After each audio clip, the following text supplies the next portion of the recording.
तो जय माता दी दोस्तों, ये घनश्याम सर के ऑप्शन बाइंग ट्रेनिंग का 15वां दिन है, जिसमें सर ने एंट्री सेटअप 7 के बारे में बात किया है। इसके पहले ऑलरेडी सर ने 6 एंट्री सेटअप का बात किया है। बीच में ट्रेनिंग का 56 डे का गैप हो गया था, तो 2 दिन पहले ही एंट्री सेटअप 6 का वीडियो सर ने मतलब रिलीज किया ट्रेनिंग, तो उसका वीडियो चैनल पे आ गया है। अगर अभी तक आपने नहीं देखा है तो वो देख लो। और जैसा कि इतने दिनों का गैप हो गया है तो मेरे चैनल पे भी रीच कम हो गया है। अगर आप ये वीडियो देख रहे हो ना, तो आपसे ये रिक्वेस्ट है कि एटलीस्ट एक लाइक करो और थोड़ी देर देखो, और इस वीडियो को स्किप मत करना। और जब भी ये वीडियो छोड़ के जाओ ना, तो एक बार नीचे कमेंट करके जाना, ताकि इस वीडियो का रीच बढ़ सके और बहुत लोगों तक जा सके। आगे इस चैनल पे और बहुत सारा प्लानिंग है, जैसा कि ऑलरेडी मैंने टेलीग्राम ग्रुप में बात करके रखा है कि पूरा ऑप्शन ट्रेनिंग का अपना या जो भी और पेड कोर्स है उनका एक्सप्लेनेशन का वीडियो मैं लाने की कोशिश करूंगा। लेकिन उसके लिए थोड़ा सा आप भी कंट्रीब्यूट करो, लाइक करो और नीचे कमेंट करके जरूर बताना। तो आज का जो एंट्री सेटअप एक्सप्लेन करने से पहले सर ने ना जो थर्सडे और फ्राइडे का चार्ट था उसको एक्सप्लेन किया, वो भी कौन से टाइम फ्रेम पे, 5 मिनट टाइम फ्रेम पे। तो वो मैं आपको एक बार यहाँ पे एक्सप्लेन करके दिखा देता हूँ। तो ये देखो, ये थर्सडे का है और ये फ्राइडे का है, ठीक है। और ये टाइम फ्रेम कितना है, 5 मिनट का है। और ये है अक्टूबर का है, ठीक है। अक्टूबर आई थिंक 20 तारीख, 19 और 20 तारीख का ये है, ठीक है। अक्टूबर 19-20 का, ओके। तो देखो यहाँ पे, ये देखो ये रेड लाइन दिख रहा है ना, रेड कैंडल। तो यहाँ से मार्केट यहाँ तक गया है, ठीक है। और यहाँ से ही यहाँ रिटर्न आ गया है, ठीक। तो ये एक क्या काम कर रहा था, रेजिस्टेंस का काम कर रहा था। लेकिन जैसे ही इसको ये ब्रेक किया ना, ये मार्केट ऊपर चला गया। और देखो, ये जो रेजिस्टेंस का था, ये मान लो यहाँ पे हम लोग एक बार ड्रॉ कर लेते हैं, ठीक है। एक बार मैं इसको ड्रॉ कर देता हूँ। लेट सपोज ये रेजिस्टेंस था, ठीक है। तो अब देखो, मार्केट जब यहाँ से इस रेजिस्टेंस को ब्रेक करता है तो फिर वापस आता है, और ये जो रेजिस्टेंस है वो अब क्या बन जाता है, सपोर्ट, ठीक है। तो ऐसे ही आपको चीजों को ध्यान रखना है कि पहले तो यहाँ के लिए रेजिस्टेंस था, लेकिन जैसे ही इसको ब्रेक करके फिर वापस आता है तो यहाँ ये सपोर्ट बन गया है, और ये सपोर्ट लेकर मार्केट यहाँ से ऊपर चला गया। अब देखो, रेजिस्टेंस यहाँ तो ये था, ठीक है, लेकिन फिर यहीं से ये वापस आ गया। ओके, ये देख रहे हो, समझ रहे हो। तो यहाँ भी एक रेजिस्टेंस का काम कर रहा है, लेकिन फिर यहाँ से आके इस रेजिस्टेंस को ब्रेक ही कर दिया ये मार्केट, और फिर मार्केट यहाँ जाके रुक के वापस आ रहा है। अब देखो, ये जो रेजिस्टेंस ऊपर वाला है, कहीं पे जाके देखो फिर ये सपोर्ट बना है, देख रहे हो। ये मार्केट जब वापस यहाँ से फिर आया है तो यहीं पे रुक के फिर ये ऊपर जा रहा है, तो ये यहाँ पे सपोर्ट बन रहा है। मीन्स कि जो पहले रेजिस्टेंस होता है वो ब्रेक होता है। लेट सपोज ये जो भी रेजिस्टेंस है ब्रेक होता है, तो बाद में आके ये क्या बनता है, सपोर्ट। जैसे ये रेजिस्टेंस था, जैसे ही ये ब्रेक हुआ, बाद में आके ये क्या बना, सपोर्ट। तो ये चीज़ों को आपको ध्यान रखना है कि जब भी कोई रेजिस्टेंस ब्रेक होता है, वापस फिर मार्केट नीचे आता है, तो वो किस चीज़ का काम करता है, सपोर्ट का काम करता है। अब देखो, दूसरे दिन मार्केट यहाँ से, ये देखो, गैप गैप डाउन ओपन होगा यहाँ से। अब देखो, यहाँ मार्केट आके यहाँ पे ऊपर जाके रुक के आ रहा है। तो ये जो पिछले दिनों का सपोर्ट है, यहाँ का जो रेजिस्टेंस था, तो इसको ये क्रॉस नहीं कर पा रहा है। देख रहे हो कि ये यहाँ से ही वापस आ गया, मतलब ये क्या है, रेजिस्टेंस है। फिर नीचे यहाँ पे एक सपोर्ट बन रहा है, देख रहे हो। तो ऐसे ही मार्केट, ये सपोर्ट रेजिस्टेंस का खेल चल रहा है। तो ये चीजें आप लोगों को देखना होता है, समझना होता है। अब देखो, बार बार यहाँ पे एक चीज छोड़ के, ये इसी रेंज में है, ये वाला छोड़ के, ये थोड़ी देर मान लो 10 मिनट का है, तो इसको एक बार छोड़ के ये मार्केट इसी रेंज में है, देख रहे हो। तो ये पूरा ये रेजिस्टेंस लेवल है, इसको ये मार्केट क्रॉस नहीं कर पा रहा है। यही चीजें सर ने समझाए ये 5 मिनट के चार्ट पे। इसको और ज़्यादा डिटेल में समझने के लिए कि कहाँ कैसे ये ब्रेक करता है, उसके लिए आपको डेली चार्ट और वीकली चार्ट देखना पड़ेगा। अब हम डेली चार्ट पे आते हैं। तो देखो, ये पिछले वीडियो में हम लोग बात किया ही है कि यहाँ पे एक स्ट्रॉन्ग सपोर्ट जोन है, ये वाला, देख रहे हो। अगर मार्केट यहीं पे देखो, एक दिन, दूसरा दिन भी यहीं पे है, यहीं पे रुक के इसके नीचे जाता है ना, तो एक ठीक ठाक मूव मिलने के पॉसिबिलिटीज है, ठीक है। अब देखो, सर के कहने का मतलब कि कहीं भी कुछ फिक्स नहीं होता है। ऑल ये होता है कि पॉसिबिलिटीज पे ही बात होती है कि यहाँ से अगर नीचे जाए तो चांसेस ज़्यादा है नीचे जाने के। अगर सब चीज़ फिक्स रहता है तो लोग घर द्वार सारा चीज़ बेच के ही लगा देता ना। तो ये सारी चीज़ों को आपको ध्यान रखना है। और देखो, ऊपर में यहाँ पे रेजिस्टेंस है, मार्केट यहाँ बार बार आके इसके ऊपर को ये ब्रेक नहीं कर पा रहा। तो देखो, पिछले वीडियो में यही सर ने समझाया कि अगर यहाँ से आके यहाँ रुक के कहीं जाए तो यहाँ पे ट्रेड लेने लायक हो सकता है। नहीं तो इसके नीचे अगर मूव आए तो एक अच्छा खासा मूव मिल सकता है, जो पिछले एंट्री सेटअप 6 में ये सारा बात हुआ है। अब देखो इसको वीकली टाइम फ्रेम में थोड़ा समझते हैं कि सर ने इसको वीकली में कैसे समझाया कि कहाँ से क्या सपोर्ट है। अब देखो मार्केट यहाँ से आ रहा है, ठीक है, यहाँ से रुक के यहाँ चला गया, ठीक है, तो ये मान लो एक सपोर्ट का था। अब देखो यहाँ मार्केट क्या कर रहा है, ये बहुत अच्छा सपोर्ट काम कर रहा है। कितने वीकों से देख रहे हो, 3-4 महीना से यही सपोर्ट का अच्छा काम कर रहा है, ठीक है। तो यहाँ पे देखो ये वीकली चार्ट में जैसा कि मैंने बताया कि यहाँ पे ये एक सपोर्ट है ऑलरेडी, जो कि बहुत 2-3 महीना से ही है। यहाँ एक मंथ में कितना वीक होता है, 4 वीक, तो मान लो 1 महीना, 2 महीना, 3-4 महीना से ये सपोर्ट को फॉलो कर रहा है, ठीक है। तो अगर मार्केट यहीं पे कुछ दिन रुक के इसके नीचे आता है ना, यहाँ पे ब्रेक करता है, तो यहाँ पे एक नीचे की तरफ मूव देखने को मिल सकता है, ठीक है। वहीं अगर ये जो एक रेजिस्टेंस का जोन है, देख रहे हो, अगर इसके ऊपर निकलता है ना, तो ये चांसेस है कि इधर भी मिल सकता है। लेकिन सर के अकॉर्डिंग कि ऊपर जाने के चांसेस कम हो और नीचे जाने के चांसेस ज़्यादा लग रहे हैं। बाकी वो डिपेंड करता है मार्केट में रिजल्ट के ऊपर, किस बैंक का कैसा रिजल्ट आ रहा है, मार्केट में क्या चीज़ें चल रही है। वहीं सेम यहाँ पॉसिबिलिटीज़ के ऊपर सारा चीज़ डिपेंड करता है। तो वहीं आपको टाइम फ्रेम देखो, सबसे पहले क्या देखना होता है, 5 मिनट देखो, ठीक है। उसके बाद क्या देखो, 1 डे का देख लो। उसके बाद क्या देखो, 1 वीक का देख लो। तो इसमें देखोगे ना, तो आपको एक अच्छा व्यू मिल जाएगा मार्केट का कि किधर मार्केट जा सकता है, किस बेस पे आपको वो ट्रेड लेना है। तो चलिए आज के एंट्री पे बात करते हैं। आज का जो एंट्री है वो साइकोलॉजिकल एंट्री है सर के अकॉर्डिंग, ठीक है।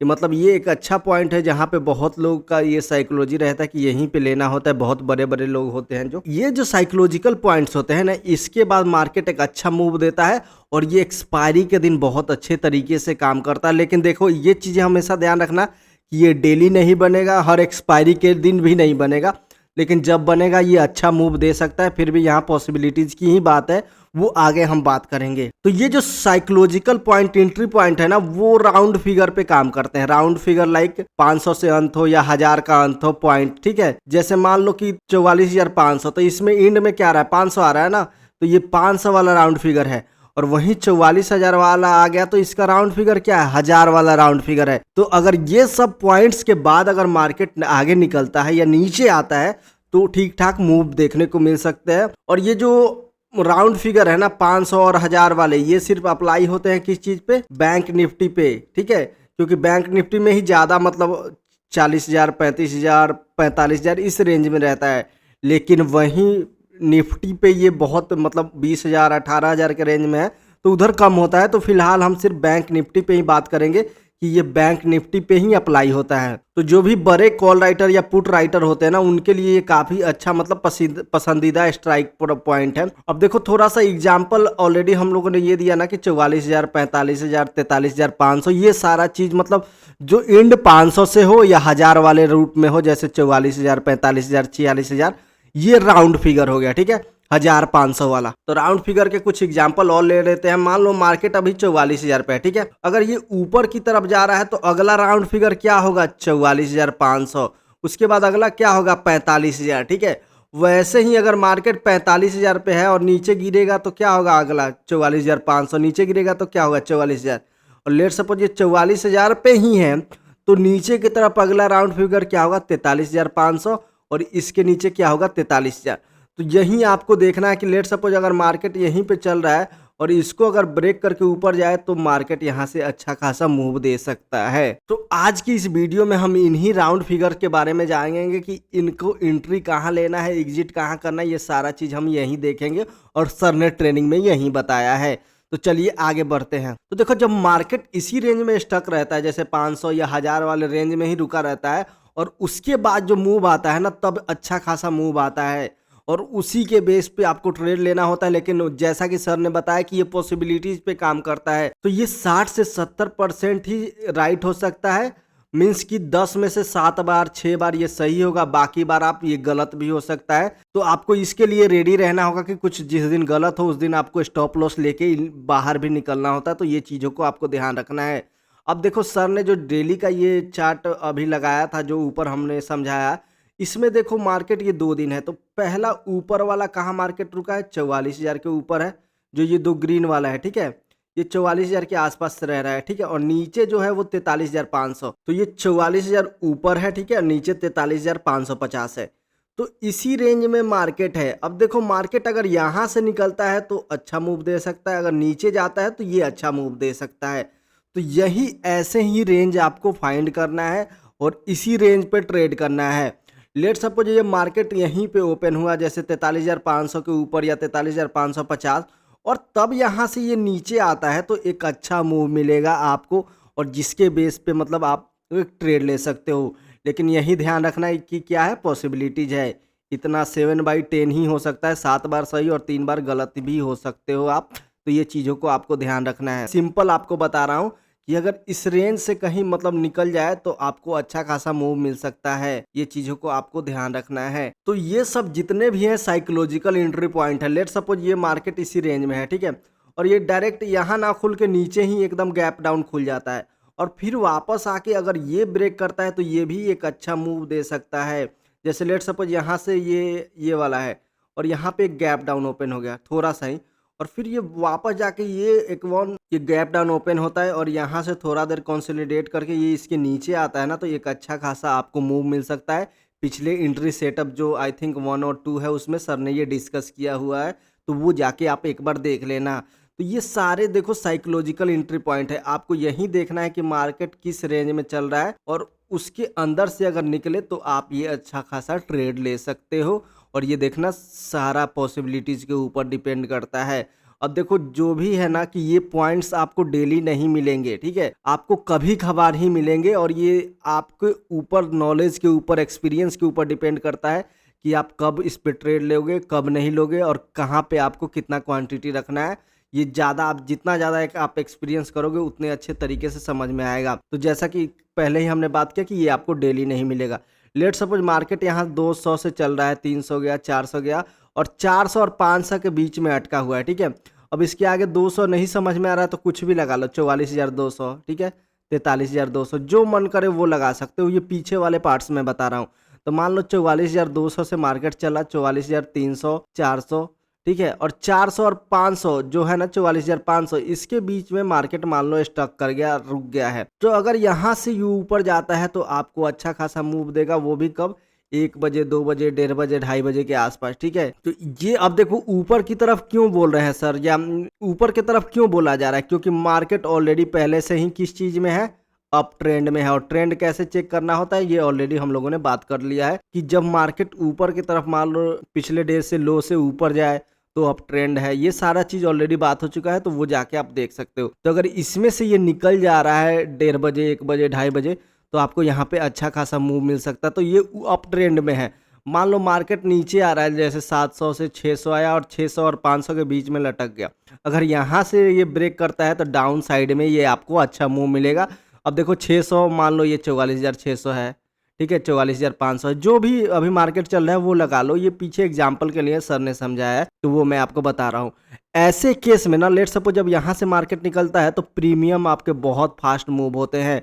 लेट सपोज अगर इंडेक्स आपका यहाँ 50 पॉइंट जाएगा तो सर के अकॉर्डिंग ये 40 पॉइंट भी हो सकता है, 50 पॉइंट भी हो सकता है। उस बेस पे आपका ऑप्शन का प्रीमियम ये बहुत तेजी से भागता है, मीन्स कि आपको तुरंत ज़्यादा प्रॉफिट भी हो सकता है, वो चीज़ें आपको देखना है। और ऐसे ट्रेड में ना आप क्वांटिटी लो करके चलो, ये नहीं कि एकदम ज़्यादा क्वांटिटी डाल दिया। तो आपको प्रॉपर मनी मैनेज करके चलना है, रिस्क मैनेज करके चलना है। वो ऑलरेडी बात हो चुका है पिछले सारे वीडियो में, वो जाके आप देख सकते हो। और बाकी हमेशा एक चीज़ ध्यान रखना है कि कुछ भी श्योर नहीं है कि अगर यहाँ से ब्रेक किया तो हमेशा ये सही ही होगा। ये 7 बार 6 बार सही होगा, बाकी बार गलत भी हो सकता है, क्योंकि हमेशा ये पॉसिबिलिटीज़ का ही चीज़ होता है। अगर हमेशा ये सही रहता तो वही बात है, लोग करोड़ों, 2 करोड़, 10 करोड़, 20 करोड़ लगा के इसी पे बैठ जाते सारा चीज़ बेच के कि आखिर तो इनकम होना ही है। जिस सभी का सभी पूरा पॉसिबिलिटीज़ का गेम है, पॉसिबिलिटीज़ ही आपको देखना है और उसी बेस पे आपको ये सारे ट्रेड लेना है नहीं लेना है ये आपको डिसाइड करना है। बाकी ये चीज़ें आप मंडे को एक बार देख सकते हो, क्योंकि ऑलरेडी हम लोगों ने चार्ट दिखाया ना, ये वाला जो चार्ट हम लोग यहाँ पे दिखा रहे हैं, आप ये मंडे को देख सकते हो कि मंडे को ये किस साइड मूव हो रहा है और क्या हमारे पॉसिबिलिटी में बैठ रहा है। अगर बैठ रहा है तो आपको क्या करना है वो आपको अच्छी तरीके से पता है। बाकी स्टॉप लॉस कहाँ लगाना है, स्टॉप लॉस हमेशा इंडेक्स पे लगाया करो। सर ने बताया कभी ऑप्शन पे लगाने की कोशिश मत करना, क्योंकि वो बहुत अप डाउन होते रहता है तो बहुत जल्दी जल्दी आपको हिट कर जाएगा स्टॉप लॉस। तो हमेशा स्विंग देख के स्टॉप लॉस लगाया करो। लेट सपोज आपने यहाँ से एंट्री ले लिया, ठीक है, तो स्टॉप लॉस नीचे ये स्विंग का इसका लो का स्टॉप लॉस ये लगा के रखो, ठीक है। तो मार्केट जैसे ऊपर आता है यहाँ आया तो अब स्टॉप लॉस ये हो जाएगा, ठीक है। ये ऊपर चला गया तो स्टॉप लॉस ये हो जाएगा, ठीक। और फिर ये यहाँ से ऊपर गया तो स्टॉप लॉस ये हो गया। ऐसे ही आपको स्टॉप लॉस पीछे वाला लो लगाते चले जाना है, तो वहीं आपका स्टॉप लॉस होगा। बाकी जब मार्केट मूव हो रहा है तब ये लगाया करो, नहीं तो अगर मार्केट ऐसे ही है तो हमेशा एक स्टॉप लॉस लगा कर रखो। बाकी अपना टारगेट के अकॉर्डिंग आप एग्जिट कर सकते हो। बाकी सर का स्टॉप लॉस के ऊपर प्रॉपर वीडियो है उनके यूट्यूब चैनल पे, वो जाके आप लोग देख सकते हो। बाकी अगर स्टॉप लॉस अगर बड़ा बन रहा है, लेट सपोज मार्केट में ये है, ठीक है, लेट सपोज मार्केट यहाँ से रेंज में निकल रहा है, आपने एंट्री यहाँ पे ले लिया, ठीक है, तो आपका स्टॉप लॉस लेट सपोज ये नीचे वाला बन रहा है, अगर ये ज़्यादा पॉइंट का बन रहा है 100 150 मतलब आपके रेंज से बाहर, आपके कैपेसिटी से बाहर, तो आप उसको अवॉइड कर सकते हो, ठीक है। अगर चीज़ें नहीं ज़्यादा समझ में आ रही है तो आपको ज़रूरी नहीं है कि हमेशा ट्रेड ही लेना है। और फिर भी अगर थोड़ा बहुत कन्फ्यूजन है तो आप क्या कर सकते हो, अपना क्वांटिटी को कम करके अगर ट्रेड लेने का मन है तो आप ले सकते हो। मीन्स कहने का ये है ना कि प्रॉपर आपको रिस्क मैनेज करके चलना है, ठीक है, और प्रॉपर मनी को मैनेज करके चलना है। ये नहीं कि आपको सारा पैसा लगा दो तो लॉस के चांसेस ज़्यादा है। अगर आपका कैपिटल लेट सपोज 1 लाख है, ठीक है, और उसमें से अगर आप 10,000 ही लगा रहे हो 10 के, तो आपके चांसेस लॉस के 10,000 पे ही है ना। मान लो इसका 10% कितना होगा, 1,000 रुपया होगा, लेकिन इसका 10% कितना होगा, 10,000 होगा। तो आप अपने मनी को मैनेज करके लेके चलो। जितना ज़्यादा लोअर क्वांटिटी करके चलोगे उतनी अच्छी चीज़ें हैं, उतनी अच्छी बात है, क्योंकि हम लोग अभी लर्निंग फेज में है। तो आपको ये फोकस करना है कि मैं यहाँ पैसे कमाने नहीं आया हूँ, मैं यहाँ क्या करने आया हूँ, सीखने आया हूँ। तो पहले सीख लो, उसके बाद चीज़ों को आगे अच्छे तरीके से कर सकते हो। बाकी फिर भी ज़्यादा दिक्कत है तो आप स्टॉक पे काम करो, स्विंग ट्रेडिंग करो स्टॉक पे, या स्टॉक का ऑप्शन लो, या इंट्राडे करो।